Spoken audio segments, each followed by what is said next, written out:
COVID-19 had an enormous impact worldwide. A reliable testing strategy is needed so life can return to normal.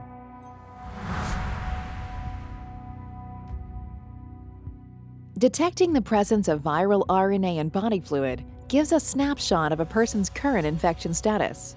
It doesn't reveal information about past infection or future immunity because the RNA disappears when the patient recovers. However, antibodies remain in the blood even after the recovery, so testing the antibodies can detect previous infections. But only a subset of antibodies is capable of blocking future viral infection. These are called neutralizing antibodies. cPass is a new test method developed by GenScript and Duke in US. It measures the presence of the neutralizing antibodies by protein-protein interaction.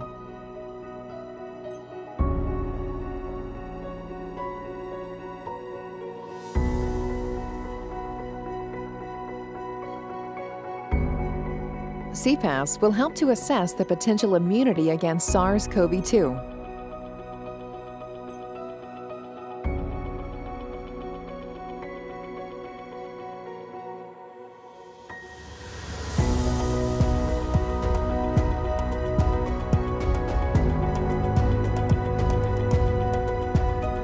This test may be useful for assessment of herd immunity, the duration of protection, and the efficacy of vaccine candidates. Search GenScript cPass to learn more about the cPass test today.